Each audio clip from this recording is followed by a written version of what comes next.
My name is Owen O'Dell. I'm in the law school here, and this evening's presentation is badged as in the Dublin Legal Workshop, which is an occasional series of lectures held by the law school, which in this respect just means me. Whenever I want to organise something, I put the Dublin Legal Workshop brand, logo, badge on it. I'm working on getting something that we can put on the back of a computer and have it done by Antoine on ASPOke. Go take a look at that. Thank you for coming. It's traditional when the weather is bad to thank everybody for coming on such a nice night, and this evening, although it's traditional, I also mean it sincerely.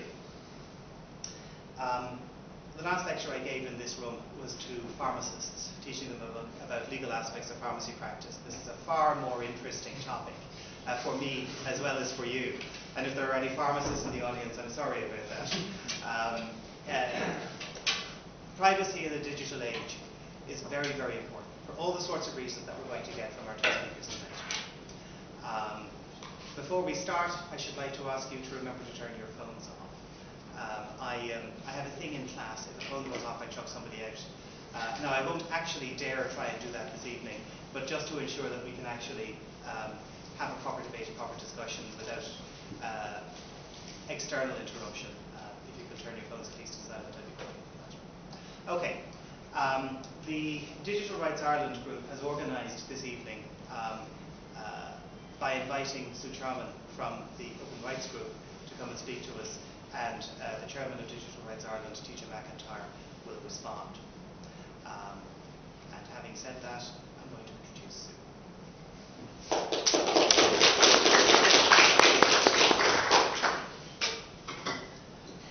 Right, thank you all for coming. Can I just ask a question? How many people here are actually lawyers? And law students? Oh, good, excellent. So I'm not the only non-lawyer in the room, so that makes me feel much better. I'm going to start off just give you a brief outline of the Open Rights Group, what we are, what we do, and then talk a little bit more about government and privacy. The Open Rights Group is a new digital rights activism group that started in July last year at a conference in London with basically nothing more than an idea scribbled on the back of a napkin and then subsequently posted to pledgebank.com, which is a website that encourages people to sign up to promise to do stuff. And we ask people to pledge £5 a month to support a group who would work to combat bad legislation, to foster grassroots initiatives, and to act as a press clearinghouse so that journalists would have somewhere to go to find out more about digital rights issues. Within a couple of days we had 250 people sign up, and by Christmas we had over 1,000 people promise £5 a month. We started accepting donations about a month ago. We've now got about half of our pledge signatories actually donating money.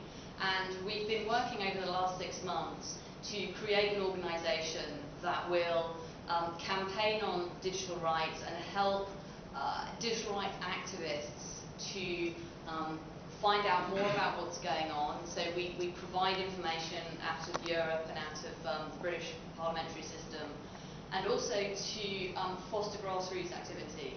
Because one thing that's lacking at the moment in the UK is any kind of sense of a volunteer group, where if you're interested in these issues, you can come and meet other people and take part in campaigns. Unfortunately, we have an absolutely huge agenda. We decided very early on that our remit would be very broad, that we would cover all digital rights issues. And when you look at the number of different digital rights issues that are active now in the UK and Europe, it's quite a scary list. I'm currently the only soon-to-be employee of the Open Rights Group. I work 2.5 days a week, so my to-do list goes on for years. It's quite alarming. So government and privacy is a key area that we're looking at, and there's an awful lot of bad legislation and projects that are either legislation that's either been passed or projects that have been started that are very alarming. But before I start talking about specific legislation, specific projects, I want to talk a little bit about why privacy is being so widely disregarded in government in the UK. The government intent, Labour's intent, is to create personalised government services and a protected state. That is their manifesto. That's what they want to achieve. It's like customer relationship for government. They would like everybody to be able to access services which are personalised. They want to know who everyone is. And that seems, on the face of it, like a laudable aim, as does the idea of protecting us against the terrorists and those who would wish to do us harm. Unfortunately, the government doesn't perceive privacy as being an issue. And in fact, they view opponents, and I have this on good evidence, they actually have called privacy advocates middle-class whiners. If you oppose any of their legislation to provide joined-up government to protect the UK, then you are obviously a white-spoiled middle-class brat. This is somewhat unfortunate. We actually do have human rights. We have human rights as enshrined in the European Convention on Human Rights, and in the UK we also have the Human Rights Act. Our right to privacy has been enshrined in law. Our data is also protected under the Data Protection Act. We have an Information Commissioner whose job it is to make sure that our data is not abused. Unfortunately, by using the words terrorism and child protection, the government manages to neatly sidestep these pesky human rights and data protection acts because they feel that what's most important is being seen to be taking a stand on these very serious issues. They feel that if they give in to the privacy advocates, that they will be seen as being soft on terror. Privacy is not an election issue. If you stand up as an MP and start talking about privacy for your constituents, it's not going to get you re-elected. And at the end of the day, MPs are deeply concerned with staying in power and keeping their seat. So the government not only fails to believe that privacy is important, they also fail to understand the technology that they're trying to employ to reach their goals. And they don't understand the goals themselves in enough detail to be able to do anything useful. They believe that building large databases will protect us from atrocities. Unfortunately, they fail to consider the concept that people may come in from outside, people commit atrocities for the first time, and you cannot predict human beings. We are not in a society where we can point at someone and definitively say, this person is going to do something really terrible, let's stop them. Until someone has done something terrible, it's normally pretty difficult to catch first-time offenders. Equally, the government doesn't understand fully the concept of identity and what they mean by identity. Identity really has two aspects at the moment. It's dealing with people who break the law. You need to know who has broken the law in order to prosecute them, in order to put them into prison. Identity also is about providing services to people, knowing who people are so that you can adequately provide government services. These are very, very different needs and very different sets of requirements that the government at the moment is conflating into one big problem that they conceive of as being identity, which they think will be solved by identity cards. The identity cards aren't going to fix the first problem, dealing with people who break the law, and they're certainly, at the very best, a sticking plaster solution to providing access to government services for individuals. So neither need is fully understood, neither need has been fully expounded, and neither need has been fully addressed. Unfortunately, conflating access to services with the enforcement of the law is disastrous for privacy. Because you're tying together a number of databases that are not related and shouldn't be related. So, because the government aren't willing to honestly assess the risk of the database solutions that they want to put in place or have put in place, they don't want to assess their risk to privacy, they don't really want to look at the technology to see whether it will actually achieve what they're trying to do, we are left with a real mess of legislation that's a very difficult situation for us to try and work our way through. Because until it's accepted that human dignity is an electoral value, we won't have a strong position from which to argue. This leaves us in the position where as soon as you mention human rights, civil liberties or privacy, you're immediately sidelined as one of those hippie geek types. To them, privacy implies that you have something to hide. And as a government, if you have something to hide, they particularly want to know about you. But as a society, if we don't have something to hide, then frankly, we're doing something wrong. Every healthy society has dissidents.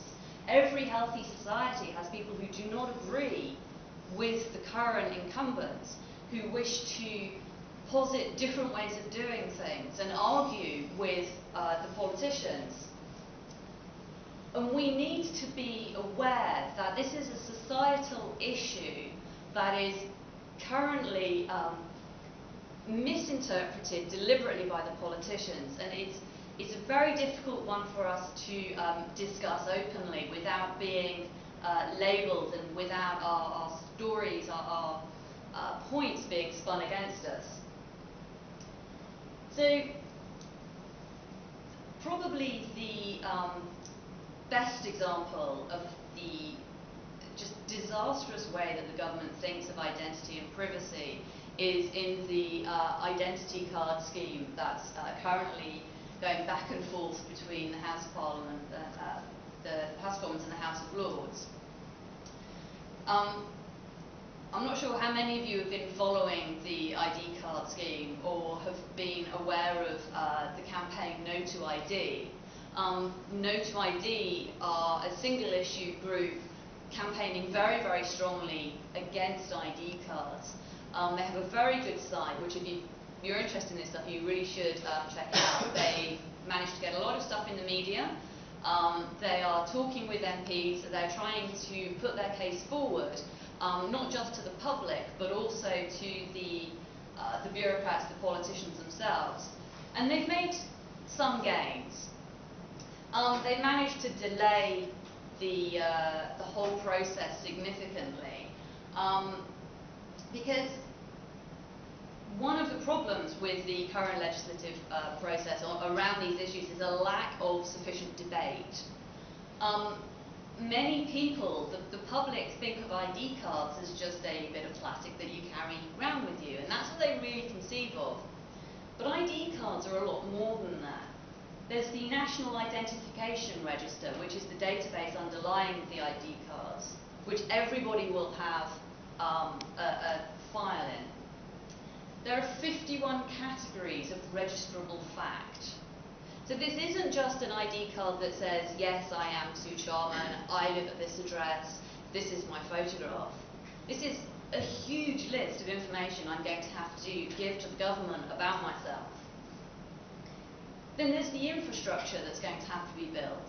Every time I present my ID card, it's no use if all I do is just flash them a card and hope they accept it. They're going to want to be able to check it. So at every point where you have some need to verify identification, you're going to have an access point into the database.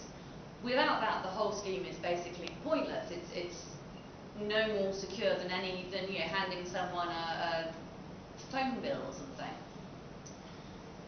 And then there's data sharing. The data will be shared on potentially on an unprecedented scale. We've seen with the Data Protection Act, which I'll come on to a bit later, that the bodies that governments think of as competent to access your personal data is incredibly long list. So all of this all ties together with your official records and also quasi-official records. If it becomes to the point where your card means that you get access to the health services, for example, then all of that's going to have to be tied in potentially with your medical records. So the current status with ID cards is that it's been passed in Commons and it's now gone back to the Lords. The Labour government are pushing the Lords to accept the bill. The Lords have been quite intransigent, and hopefully they will protest again as they did last time. The next reading is on the 6th of March, but in the last reading, the Charles Clerk and the Whips put the pressure on, cut the government majority, there was quite a large group of MPs who were kind of like in two minds, and the Whips kind of like cut that group in half. So at the moment, it's all very difficult sort of like situation. There's been an awful lot going on with no to ID, but it's likely that the government will be able to bring enough pressure to bear to get this passed. A quick update on what No to ID are doing. They're doing a letter writing campaign. You can go to their website, find your peer by town, which is quite a nifty little tool. There are some great open democracy tools in the UK as well, actually. There's a website called They Work For You, which basically takes all the Hansard records from Parliament, scrapes them onto a website. You can put in your postcode, it will tell you who your MP is and what they've said recently in Parliament. So any questions that they've answered, any statements they've made, speeches, is all there. Also keeps a record of their interests. So it's getting easier to track what your MP is saying. Equally, it's getting easier to contact your MP. You don't actually really need to know who your MP is, you just need to know your postcode. There's a website by My Society who also do write to them, and they do Pledge Bank, they do all of this stuff actually. So Write to Them is a website where you put your postcode in and then you can just email your MP directly. And these are really good tools for opening up democracy, getting people involved, because it means if you're going to do a letter writing campaign, instead of saying, okay, find out who your MP is, find out what their address is, now sit down with pen and paper and write them a letter, all you need to do is give them the URL, all you need is your postcode, and you can just email your MP directly. The media has overwhelmingly been negative on ID cards. They don't really like the idea of it, and frankly, good for them. But as we've seen with other issues, that's not necessarily going to stop this becoming law. However, like I said, the timetable has slipped. They were hoping to issue ID cards, first ID cards in 2008. It's now going to be 2009. So us Brits all have a chance to get our passports renewed before that happens. 8.4 million people think that ID cards are a bad idea, yet the government persists in saying that the majority of people are in favour of it. Well, the majority of people are in favour of it until they realise they have to pay for it, actually. And the fines for non-compliance are fairly hefty. You could end up racking up sort of £3,000 or £4,000 in fines if you don't get your ID card. And one of the sort of final evils that I'll mention on ID cards is a thing called creeping compulsion. This is where the government have said, no, this is all voluntary. You don't have to have your ID card. But once the system's in place, as soon as you apply for a new passport, you'll get an ID card automatically, and you'll have to pay for it. So even though it's voluntary, it's actually not, it's compulsory. And as time goes on, they can just introduce secondary legislation to just say, make this compulsory. So that's the situation with ID cards at the moment. The impact on privacy is fairly clear in this case. The government is gathering large amounts of information about you, which is going to store in a database. Another area where the government are happily gathering data. Data retention. This is a new directive that was passed in the EU just before Christmas to force ISPs and telecommunications companies to retain what's called traffic data. So traffic data is, for example, your mobile phone. Where are you when you make your call? Who are you calling? How long is the call for? When your mobile phone is turned on, it calls into your network regularly to tell your network where you are. The network couldn't function without that happening. It needs to know which cell you're in so that it can route your calls to you.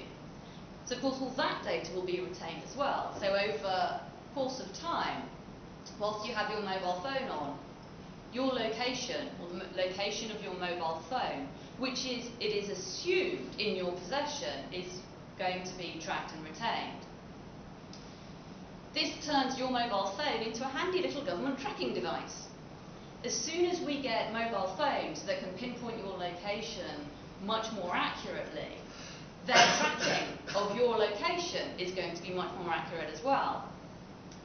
Equally, your email traffic data, your web surfing habits, how long you spend online, when you log on, when you log off, which sites you visit, that data will be stored also.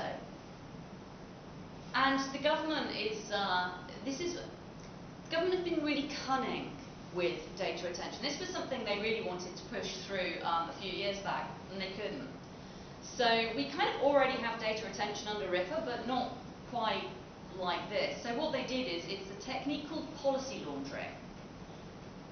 You might want to explain what RIPA is. We don't have the equivalent here. Right, RIPA is the Regulatory Investigatory Powers Act. And it was it was an act that they tried to push through immediately after 9/11, failed the first time through, and then like snuck it through a couple of years later when all the activists had gone, oh, actually, we won that one. Oh, no, we haven't. Oops, bugger. And they managed to get this Regulatory Investigatory Powers Act. So, we kind of already have data retention in the UK because they already have powers to seize data, but the data retention directive is a much wider directive. So policy laundering is this neat little technique wherein if you can't get something passed at home, pass it in Europe, and then you can turn around to everyone and go, oh, terribly sorry, Europe made us do it. We didn't really want to pass this horrible legislation that we've just pushed through in 3 months through the European Parliament. And this is quite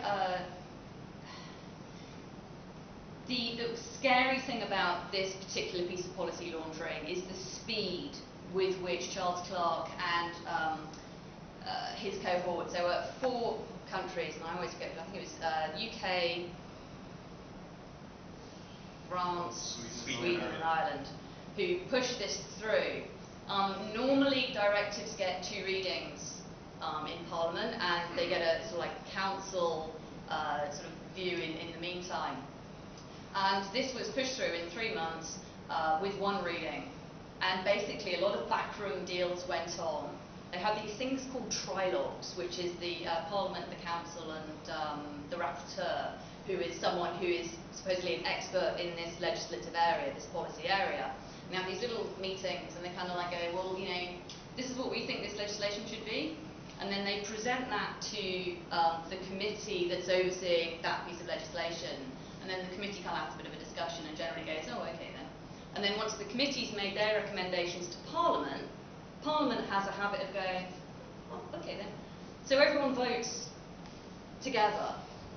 So you can end up with some quite fierce lobbying going on, and you can, you know, it makes a mockery of democracy, really. You know, this is not about X hundred MEPs sitting about debating, learning something about the technology, understanding the issues, and then voting with their conscience about what is good for the citizens of Europe. This is a small group of people negotiating behind closed doors, producing their recommendations, and then it just gets ratified along the way.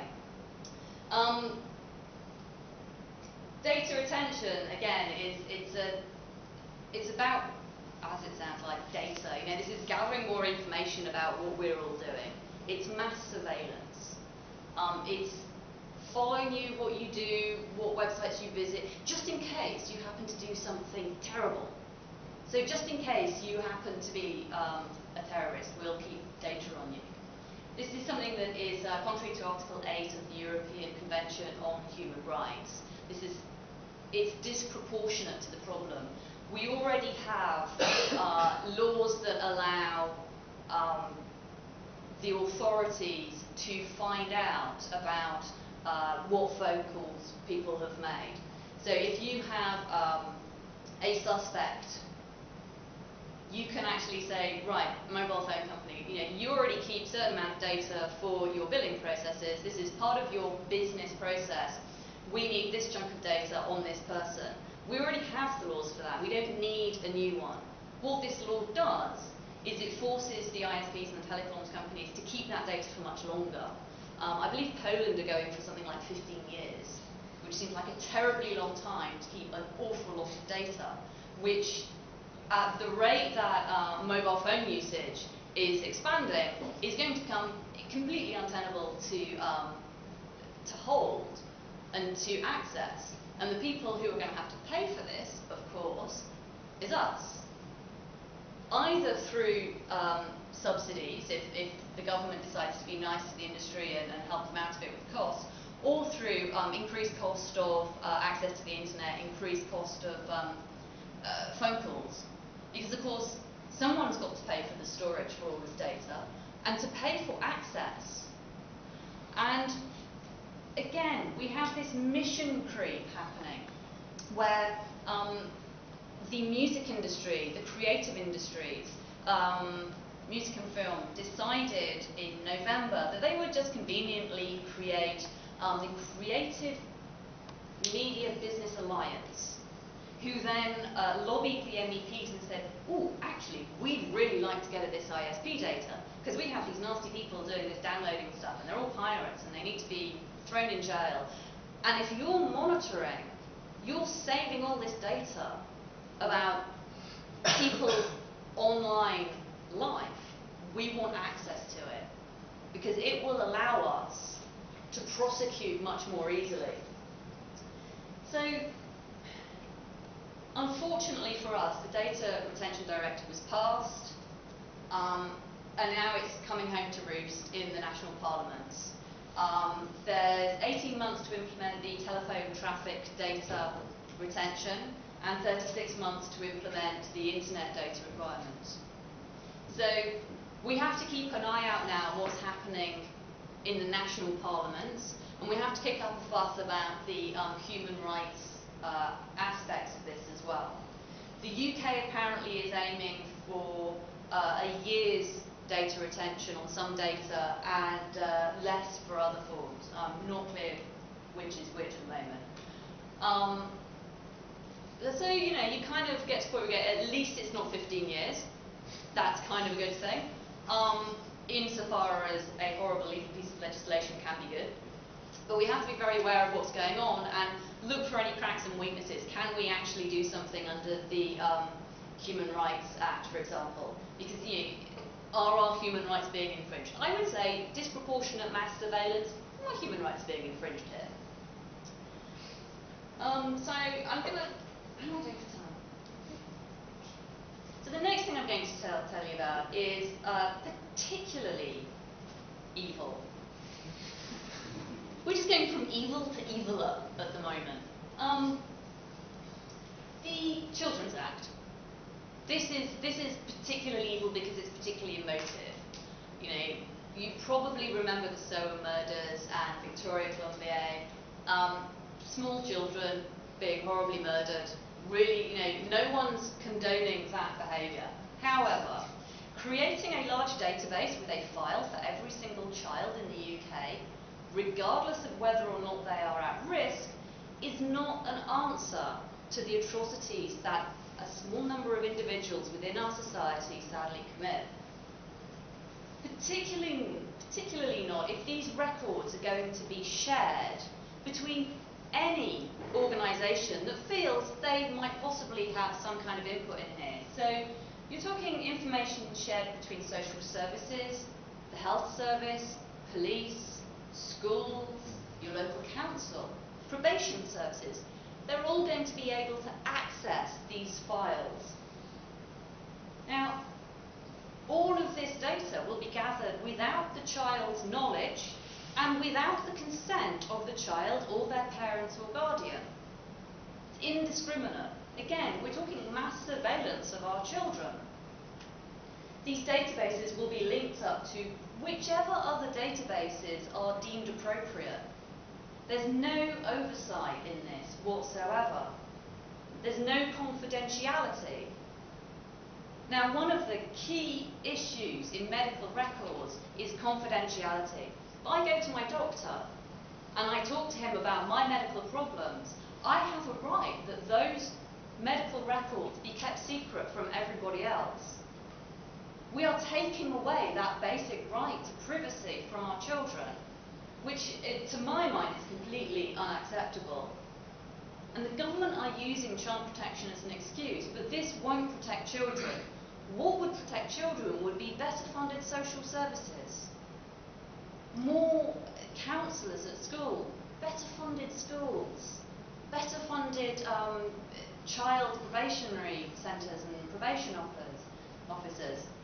A database cannot replace a human being keeping an eye on the vulnerable children in our society. And equally, we do not need every child in our society to be filed away in a database. This is softening up, if you're going to be cynical, you say this is softening up children so that when they become adults, they're used to being in the government's database. If you tie this in with ID cards, then you can start to see this is building this amazing network of databases so that all your information is basically shared. If your ID card eventually got tied into your record, your child record, and suddenly, 30 years later, you're accessing the health service, and they go, oh, hang on a minute, when you were at school, you did this. There's no need for that data to be transferred. You don't need that data to be persistent throughout your life. And in fact, in other countries where they have ID, the data is not persistent. In Germany, you get a new card, you get a new number. They don't keep the data. There's no kind of history of your life attached to one single card. So the Children's Act seems like a really good idea, actually a really bad idea. Children have a right to privacy as much as we do. In fact, it's enshrined in the UN Convention on the Rights of the Child. But this database would essentially remove all private family life. Because even you, as a parent, if you came under some kind of suspicion, however ill-founded, once your data is in that database as a, say, potential abuser, not only will you not know about it, you'll have no recourse to get rid of it. So the final act of database evil that I'm going to talk about is a really fantastic piece of thinking from our police. From March this year, there will be a national database of tracking vehicle movements in the UK. All of the GATSO cameras, so that's all your speed cameras, and as many CCTV cameras as can be tied into the system, will be furnished with automatic number plate recognition software. And every time you drive past them, they will recognise your number plate and they will store that piece of information in, guess what, another really big database.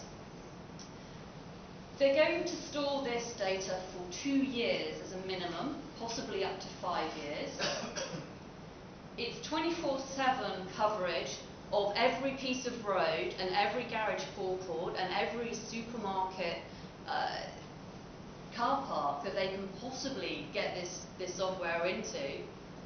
And they're going to start adding cameras to the bits of road that don't currently have them.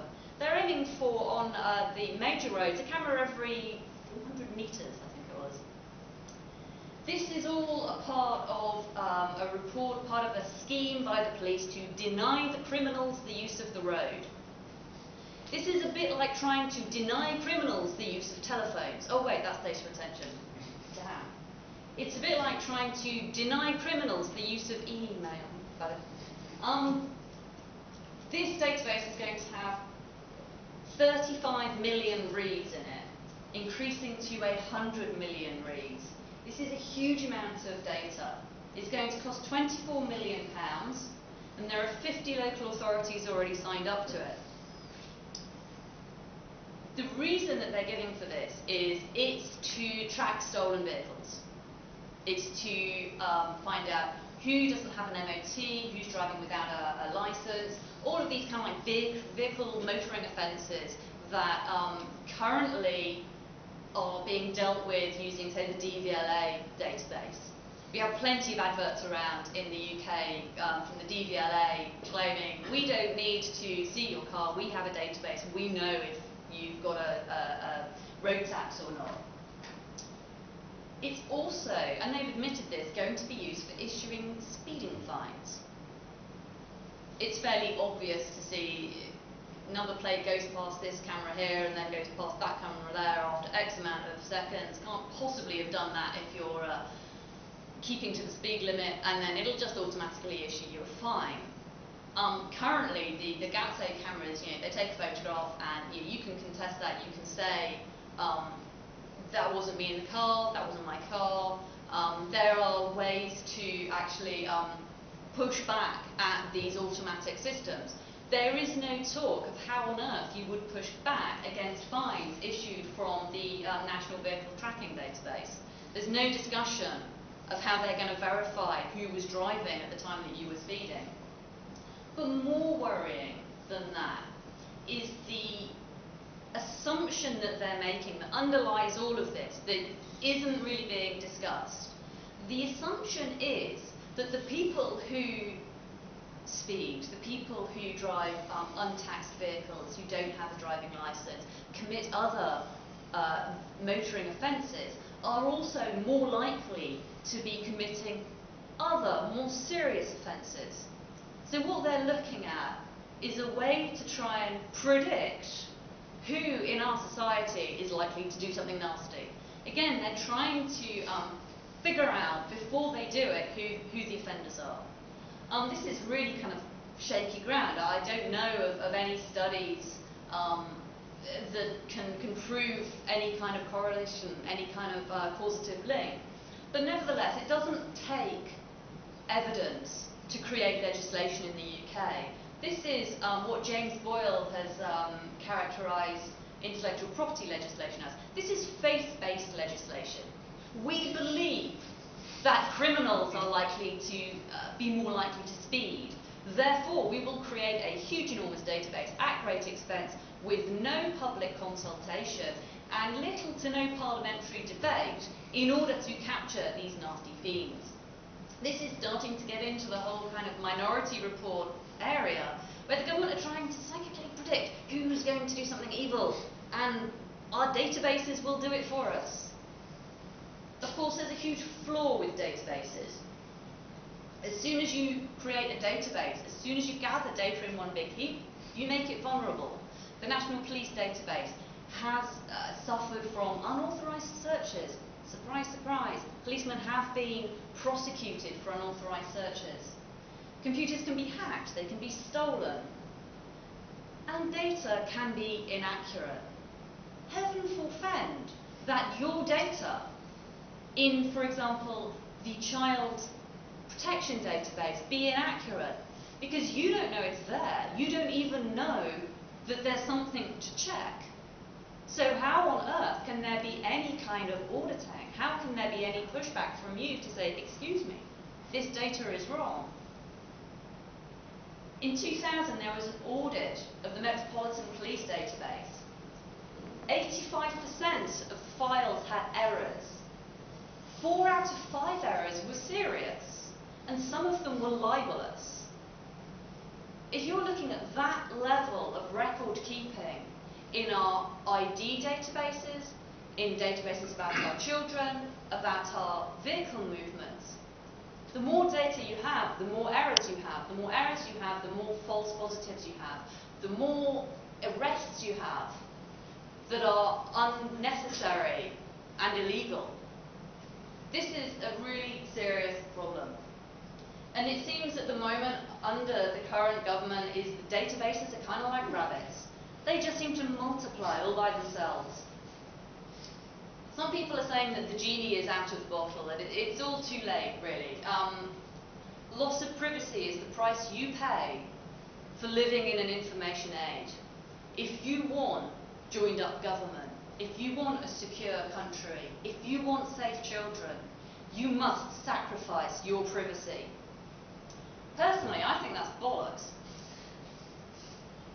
It's not about keeping people safe or terrorism. These are just throwaway, emotive phrases that can be used to get people to think that databases are a good idea. This is a lack of understanding of technology. It's a lack of respect for our privacy, for our human rights, and for our human dignities.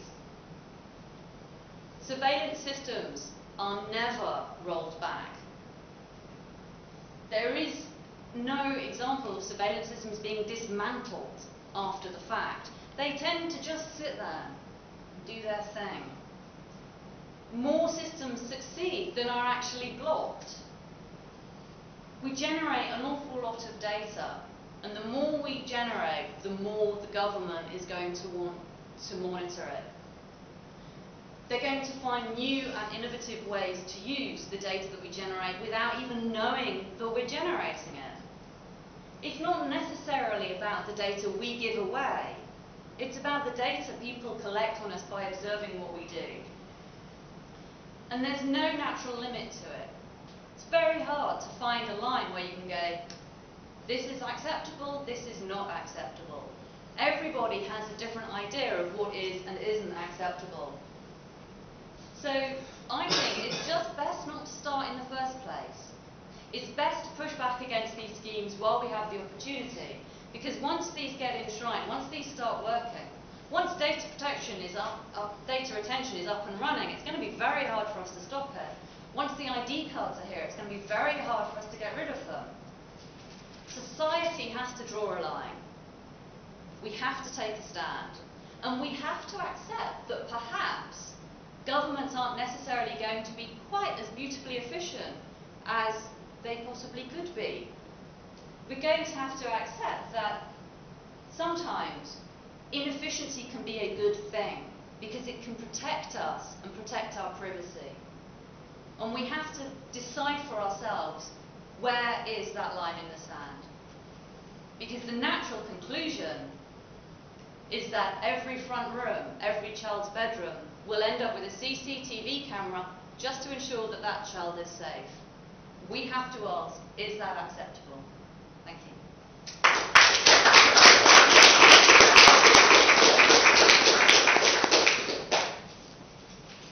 Thank you very much, Sue. We'll take some questions in a moment. I don't think I have ever heard a defence of inefficiency. And if any of the college bureaucrats that I've been dealing with this week are here, well, that's your defence for your inefficiency. Sue told us of some massive invasions of privacy. It made us all very scared and very upset and very angry. Let me tell you the one that struck me most. The invasion of privacy that really went to my heart. The fact that in England now it is very easy to get at the names of your MPs. What about their privacy? The other observation I would make is this. If Poland really does insist on taking a 15-year period, it means that we are no longer the worst. But it's only a matter of time. Think about it. We've got loads and loads of Polish workers who are importing loads and loads and loads of Polish services. It's only a matter of time before we import their 15-year data retention period as well. Seriously though, it is salutary to hear the kinds of things that Sue had to say, because very easily, the kinds of things that are happening in the UK happen in Ireland too. Admittedly, we can take a couple of years to import them. A couple of years, admittedly, we can take our time before finally deciding that bad idea that they've just had in the UK for the last 10 years, we're going to have that now too. So whether or not we go with ID cards and national databases this year or in the second next government, it's going to happen. And because it's happening there, it's going to happen here. Because it could happen here, I'd like to call on TG McIntyre, Digital Rights Ireland, to address that issue.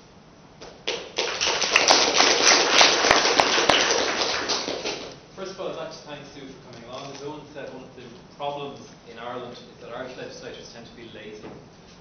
There's a tendency to look at English legislation, to maybe put a harp on it, maybe do a little bit of other rebranding, and pass it through the bureaucracies.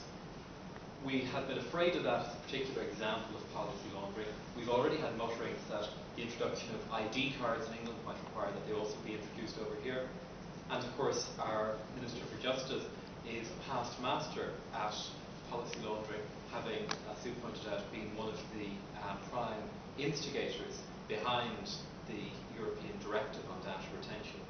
So it's vital that we be able to see what experiences are taking place in the UK at the moment, that we can learn from them and hopefully prevent the same mistakes from being made over here.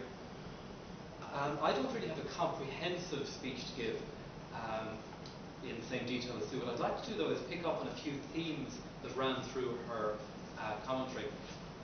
One of those was an interesting science fiction reference. That was the Minority Report argument, that we now live in an area where we might as well have the Department of Pre-Crime, where we are under surveillance, be it by way of data retention, number plate cameras, the Children's Act database, where information is being gathered on the basis that somebody somewhere might at some stage commit a crime, and it's important we have information on them. Or perhaps it's important that we have information on their friends, because after all they might be implicated. Or maybe they're friends of their friends, or who knows. Maybe we'll call them all in for questioning nonetheless. Now, the first piece of science fiction that sprang to my mind when I heard Sue's comments was George Orwell's 1984, which of course was science fiction back in 1948 or thereabouts when it was written. The problem is, though, that in many ways I think we've left behind George Orwell, or even Philip K. Dick, who was the author of Minority Report, a long time ago. If you read 1984, for example, Orwell anticipated that you might be monitored by the telly screen, but you might not. There was no way of knowing if you were being monitored at any one time. We now know, of course, that everyone is being monitored at all times. In 1984, it was never contemplated that Winston Smith could be tracked everywhere he went, much less that he would pay through the nose for the privilege. Similarly, in Minority Report, we don't have the same level of information gathering databases and surveillance systems in place that we currently have today. So I'm hesitant to even use the word Orwellian, because I think the English language has been outstripped by recent developments. I think one important point that ran through several of the areas Sue addressed, that maybe was implicit in some of her comments I want to bring out, is the interaction between the public and the private sector. There's a tendency for people to assume that privacy is really a matter for public law. It's a human rights issue, that where we're dealing with private sector companies dealing with our information, then as lawyers we tend to consider that's a different branch of law, that's a data protection issue. And we tend to consider them as being distinct. The problem in many ways is that the public and the private sector are becoming symbiotic, or some people would say parasitic on each other in this area. For example, one of the main justifications for the UK ID card system is that it will help to reduce the costs to business of identity theft. That, of course, will require that businesses should have access to the National Identity Register. It requires that they should have terminals which have access to the database, and that they should themselves be able to access that information. And it's envisaged that they will pay a hefty sum for the privilege of doing so. That has two consequences. First of all, it means that there's a very large constituency, a very large vested interest in pushing this legislation through, which has the financial clout to back its views. Secondly, it means that you no longer have to worry about your personal data being accessible to civil servants. You now have to worry about every bank clerk or every other private sector individual who might also have access to one of these terminals. We've seen this in Ireland already, of course. Data retention was introduced here secretly, and we would say illegally, in April of 2002.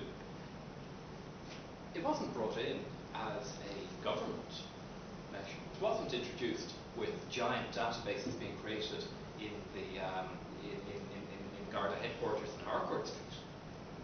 What happened was that the existing databases that were being held by the mobile phone companies and by the other telcos were now being expanded.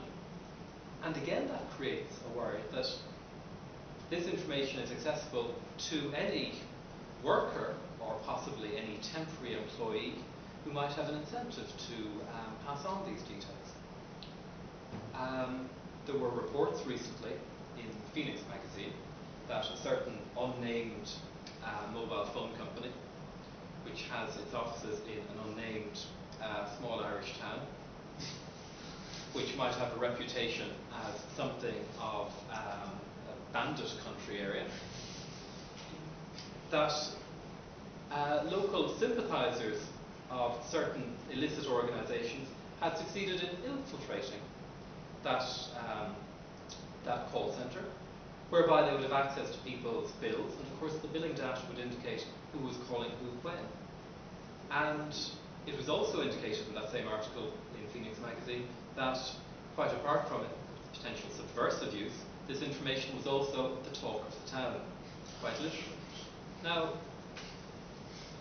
I don't know if those reports are true, but I am worried that there hasn't been any investigation into those reports, and that the immediate response from the mobile phone company in question was to shut down any further investigation. I'm also concerned that the private sector is possibly inadvertently, in some cases, creating an infrastructure that can be reused for government surveillance or other purposes. The classic example here would have to be Google, which, as you know, recently opened up a Chinese subsidiary, and the price which had to be paid for its doing business was to sell its soul. That is to say, to introduce censorship of search results and filtering of search results in accordance with the diktat of the Chinese government. And you end up with a situation where China might or might not have been able to put in place quite as efficient a filtering system itself, but it can now benefit from the technical expertise of Google. That's for you later. For the gentleman in the front row wearing the Google sweatshirt. The difficulty extends to other areas also. Suw mentioned intellectual property as an example of faith-based legislation. There's a very good example of that in Australia at the moment. There's a certain file sharing program you might have heard of called Kazaa, which is facing litigation worldwide. The Australian courts have recently made an order requiring that Kazaa should filter out certain search results. So if, for example, you search for Madonna, you should not be presented with any copyrighted files belonging to Warner Brothers. Again, well, if we have a censorship mechanism, what's to prevent us from extending that censorship mechanism to other uses? Maybe we'll start censoring out files which mention Falun Gong. Maybe we'll start censoring out files which contain the words Jerry Adams. Maybe we'll start censoring out files which contain the words democracy. The beauty of it is that governments don't even have to create their own systems. Big Brother is no longer being developed in the Ministry of Truth. It's being developed in the start-up garages of Silicon Valley, and it's being developed in the back rooms of Google or Cisco or the other backbones of the internet. We have then a fantastic situation from the point of view of governments whereby they can outsource censorship to Google, they can outsource surveillance to O2 or Vodafone or what have you, but it leaves us with something of a problem. And the problem is that as lawyers, we have some idea of how we go about dealing with public sector invasions of privacy. We have an idea of how we go about dealing with private sector invasions of privacy. We're not entirely sure what we do when the two are so closely merged together. And if I can give you an example of why this is, unfortunately it has to be a slightly technical example. You might know that in Ireland there was something of a scandal a few years back when the then Fianna Fáil government was found to be tapping journalists' telephones. And you might know that that scandal ultimately resulted in several court actions, the resignation of Taoiseach and his Minister for Justice, and ultimately legislation in 1993 which prohibited telephone tapping, and all was well and good. Unfortunately, the 93 legislation was designed at a time prior to public knowledge and awareness of the internet, certainly prior to legislative awareness of the internet. It's a rather toothless piece of legislation in a number of ways.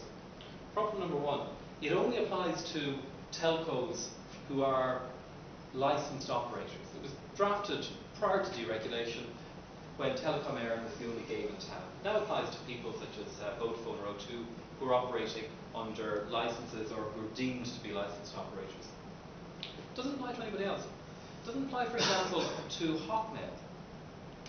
If Microsoft wish tomorrow to hand over the contents of your entire email inbox to the police, those contents stretching back several years, there is no law in Ireland which will prevent them from doing so, nor is there any law preventing the police from requesting this information, nor is there any authority which oversees these requests.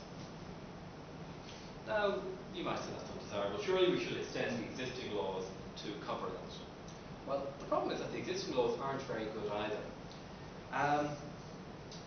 I recently decided to see exactly what safeguards were put in place by the 1993 legislation, and I was thrilled to find out that there is a designated judge, designated High Court judge, and it's his job to make sure that the telecoms companies are not giving out our information willy-nilly to the police or anybody else without proper authorization.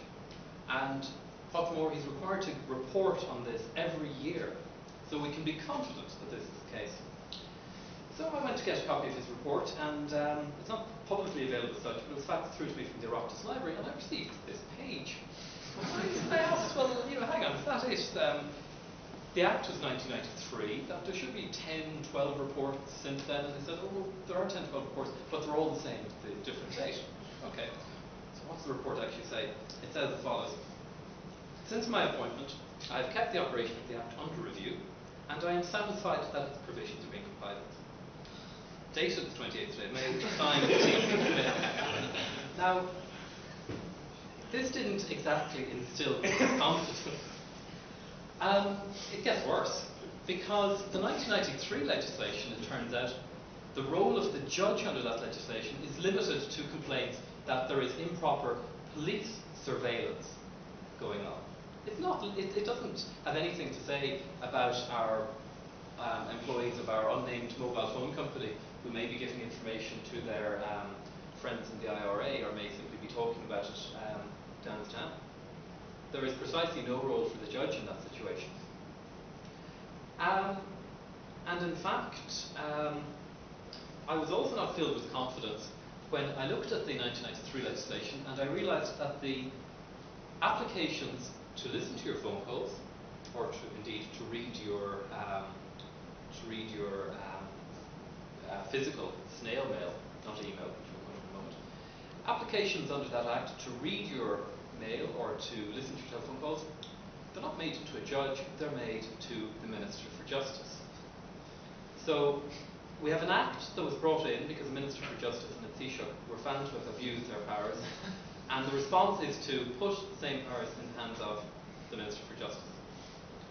I would remind the audience that previous Ministers for Justice have included such luminaries as Charles J. High, who is known for other acts, and Ray Burke, who is also known as a model of probity.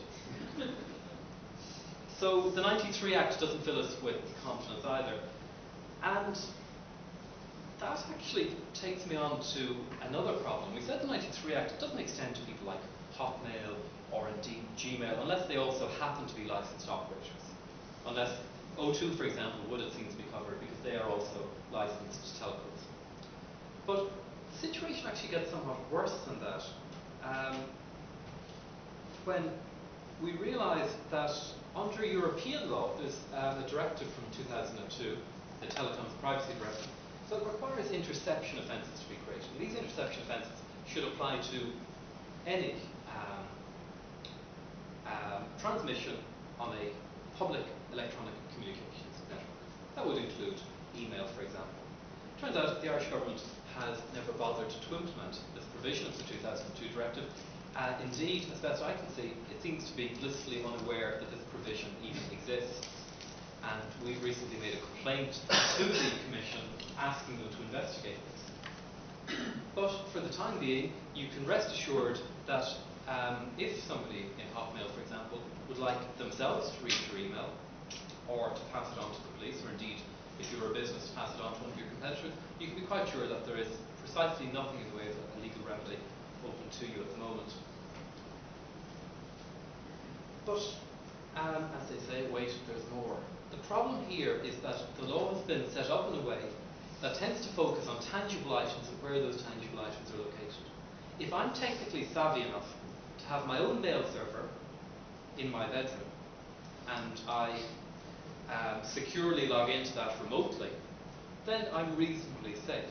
Because in order for the police to access the contents of my emails, they will have to obtain a search warrant. I've slightly less in the way of protection if I send the same information by way of postal mail, at which point they need to go to Michael McDowell for permission. But at the moment I have precisely nothing in the way of protection if I store that same information in my account with Hotmail. Or likewise, if I store any files remotely, if I have a remote backup, for example, of the contents of my hard drive, there is nothing to prevent that information from being disclosed to the police on request. No internal safeguards within the police, no public official who has an oversight authority. The problem here really is that technology has outstripped the law, and to a very large extent the government and the police are happy for that to remain the case. There's a certain grey area, there's a certain element of uncertainty as to whether this information would be admissible in evidence. But it seems to be the case that they would prefer to maintain the uncertainty with the flexibility of access, rather than putting in place a controlled regime which would involve all these onerous oversight provisions. After all, they might have to produce a one-line report every year. So, if I can conclude on the question of oversight. If some of these developments can't be nipped in the bud, it's vital that there should be some authority which has the power to investigate possible abuses, to put in place regulations governing how this information is to be disclosed. And I was, as you can imagine, delighted when I learned under Ireland's data retention regime that there is going to be a public official with that responsibility. That public official is the same judge who produced this document.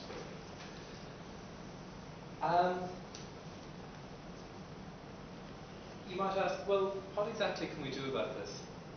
One of the things that we found in digital rights since we formally launched back in December is that when we bring these issues to public attention, there is an interest in them, and there is a desire for more information and a desire to hold a debate as to future developments. As against that, you have a government tendency, as Suw pointed out, to try to pass these measures behind closed doors, preferably in Brussels or in Strasbourg, at any rate far away from democratic oversight over here. We're going to be trying to promote democratic oversight. We're going to be trying to bring these issues to public awareness. We're going to be trying to get the Oireachtas more involved. The Oireachtas has a role in scrutinising European legislation. It's a role that is shamefully neglected over the years. We're going to be trying to get it to take that role seriously again. But ultimately, we're going to be asking people, if they can, to join us, or to look at the website, digitalrights.ie, or to help us with our occasional letter writing campaigns, and, if at all possible, spread the word. And, as Anton points out, if you have cash, that would be great too. But ultimately, we're not looking for cash, we want participation. Cash would be a bonus. There are a few things in Irish life that are expensive, and if I can conclude by reference to a point that Owen made earlier, he said that one of the most important privacy rights was the privacy right of the poor politician. And the poor politicians now find themselves being harassed by they fax your MP and they work for you.com services, etc. Well, one of the defining characteristics of this government is that while it likes to scrutinise you, it's not so open to scrutiny itself. This government was responsible for substantially cutting back the scope of the Freedom of Information Act.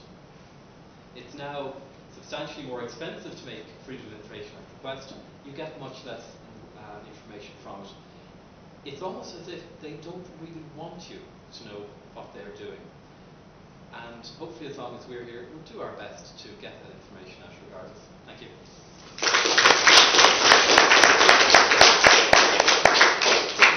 Thank you, TJ. You started off by saying that you didn't have a substantive presentation to give, and then went and gave us a substantive presentation. I've spent today